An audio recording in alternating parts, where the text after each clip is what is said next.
Student projection of plane के अंदर हमारा जो नेक्स्ट टॉपिक रहेगा that is plane incline to HP and perpendicular to VP. This is one of the most important topic of projection of plane. और student यहीं से final exam के अंदर क्वेश्चन आता है कि आपका जो एक प्लेन है वो एक प्लेन के साथ इंक्लाइन होता है और एक के साथ it may be parallel, it may be perpendicular. तो फर्स्ट स्टेटमेंट जो हमारे पास है that is a rectangular lamina side 15 to 30 mm is inclined to horizontal plane at 45 degree and perpendicular to the VP. It rests on one of its side in HP. Draw its projection. Student सबसे पहले हमारे पास एक rectangular lamina है जिसकी side क्या है 50 into 30। अब ये कैसे रखा हुआ है इज इंक्लाइन टू HP। अब ये हमारा हॉरिजॉन्टल प्लेन है तो ये हॉरिजॉन्टल प्लेन के साथ क्या स्टूडेंट्स इंक्लाइंड है और कितने डिग्री पे इंक्लाइंड है 45 डिग्री पे एंड परपेंडिकुलर टू वीपी। और ये वीपी के साथ परपेंडिकुलर है, एचपी के साथ इंक्लाइंड है और कंडीशन हमारे पास क्या है it rest one of its side, अपनी एक साइड के साथ वो एचपी पे रेस्ट कर रहा है।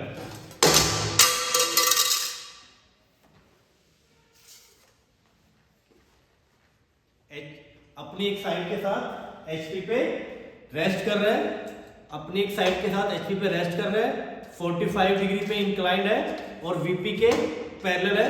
तो स्टूडेंट्स हमारी जो पोजीशन बनेगी वो ये वाली बनेगी। अब जब आप स्टूडेंट सामने से देखोगे तो आपको इंक्लिनेशन एंगल मिलेगा 45 डिग्री विद स्ट्रेट लाइन। और जब आप इसको टॉप से देखोगे तो आपको एक रेक्टेंगल प्लेन तो मिलेगा बट ऑफ स्मॉलर साइज। और स्टूडेंट रूल क्या कहता है कि जब भी हमें कोई प्रोजेक्शन ड्रा करनी है तो सबसे पहले हमें उसकी ट्रू शेप ड्रॉ करनी है। और इस दोनों केस में हमें उसकी ट्रू शेप नहीं मिल रही है तो इस केस में हम सबसे पहले क्या करेंगे स्टूडेंट अपनी तरफ से कंडीशन एज्यूम करेंगे। और वो कंडीशन हमेशा क्या एज्यूम करते हैं स्टूडेंट कि जिसके साथ भी वो एंगल गिवन है।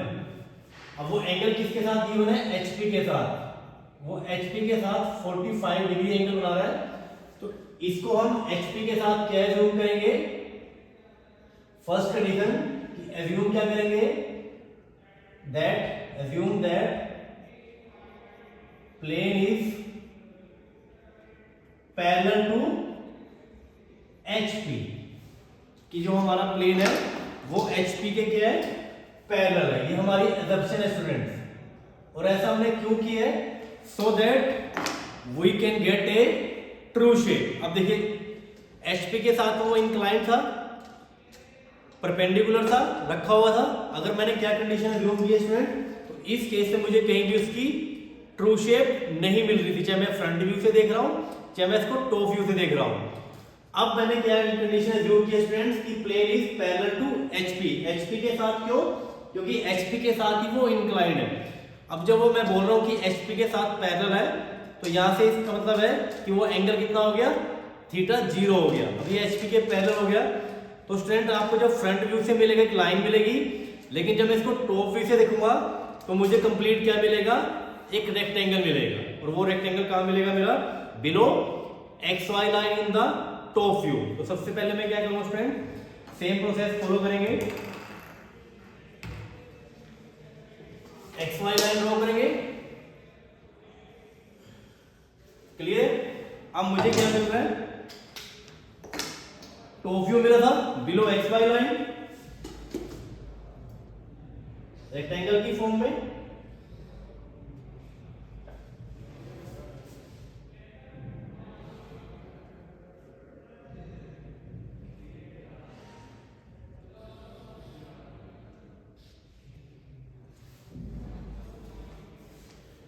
अब स्टूडेंट्स यहां पर मेन जो है वो नोटेशन है। अब ये कंडीशन आपने खुद एज्यूम की थी तो ये इसका टॉप व्यू तो है बट ये एक्चुअल में टॉप व्यू नहीं है। ये कौन सा है आपकी एजम्पशन वाला टॉप व्यू है।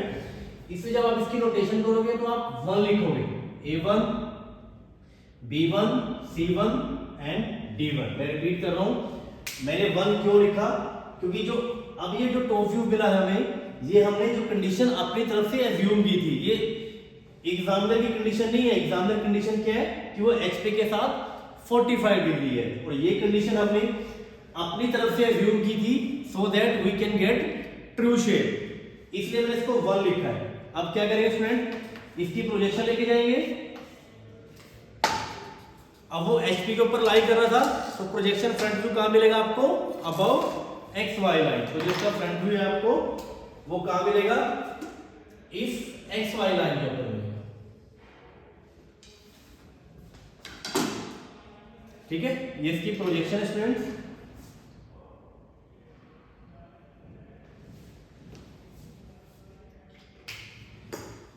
अब पहले पॉइंट क्या आएगा, डी डैश, अब ये भी 1 आएगा, A1 dash, C1 dash and B1 dash. तो ये कंडीशन स्टूडेंट हमने अपनी तरफ से अज्यूम की थी, इसलिए मैंने इसके साथ 1 लिखा है। अब स्टूडेंट देखिए, अब हमारे पास ये लेंथ आ गई है, हमारे पास ये व्यू आ गया है। अब इस व्यू को हम क्या करेंगे, जो हमारे पास ये लेंथ आ गई है, अब जो भी कंडीशन हमें गिवन है कि HP एट 45 डिग्री, तो इस लेंथ का यूज करके हम 45 डिग्री पे एंगल बनाएंगे। सेम स्टूडेंट जितनी ये लेंथ है उतनी ही लेंथ का हम 45 डिग्री पे एक बनाएंगे। ठीक है, अब ये हमारा फ्रंट व्यू होगा। ठीक है, तो इसका नेम सेम रखेंगे हम, D dash, A dash, C dash, B dash. अब इसके अंदर मैंने स्टूडेंट 1 यूज नहीं किया है, क्योंकि ये मेरी अब एक्चुअल कंडीशन है। एक्चुअल कंडीशन क्या थी, HP के साथ 45 डिग्री। ठीक है, अब इसी क्या करना है स्टूडेंट, हमें प्रोजेक्शन लेके आनी है, क्योंकि ये तो फ्रंट व्यू है, इसका हमें टॉप व्यू भी बनाना है। तो इसकी प्रोजेक्शन लेके आओ नीचे, बिल्कुल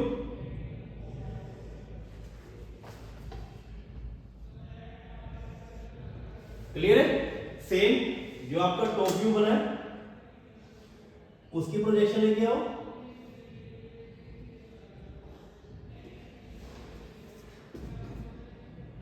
तो आपके पास एक नया टॉप व्यू आ गया। तो टॉप व्यू का हम ग्रीन कलर से कर रहे हैं, इसलिए मैं इसको ग्रीन कलर से कर रहा हूं।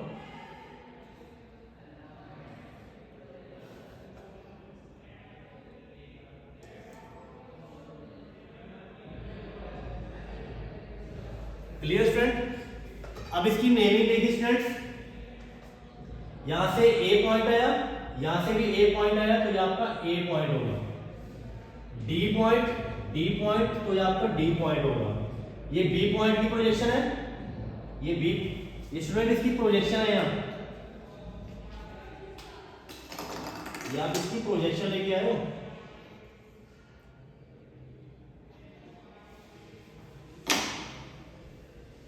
यहां से कौन सा पॉइंट आया, CB पॉइंट आया, यहां से B पॉइंट आया, तो ये क्या पॉइंट हो जाएगा, B पॉइंट, C पॉइंट, तो ये हमारे पास C पॉइंट। तो ये हमारे पास एक्चुअल में फ्रंट व्यू और टॉप व्यू आया स्टूडेंट। किस कंडीशन पे, जब आपका जो प्लेन है it is inclined 45 degree to the HP।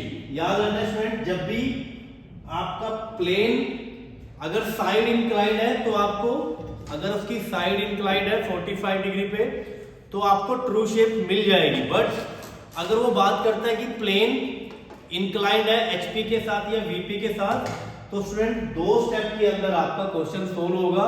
First step के अंदर आपने अज्यूम करना है जिसके साथ भी इंक्लाइंड है उसके साथ उसको पैरेलल अज्यूम कर लो। और पैरेलल अज्यूम करने से मीनिंग क्या है कि हमें उसकी ट्रू शेप मिल जाएगी, और यहां से फिर हमें इसका फ्रंट व्यू आएगा, उस फ्रंट व्यू को हमने सेम एंगल पे इंक्लाइन कर देना है, उसकी प्रोजेक्शन जाएगी, आपके टॉप व्यू की प्रोजेक्शन जाएगी, और जो आपके कॉमन पॉइंट है उसको नेमिंग कर दो, तो आपके पास ये फाइनल रिजल्ट आ जाएगा। किस केस में, when plane is inclined to HP and parallel to VP।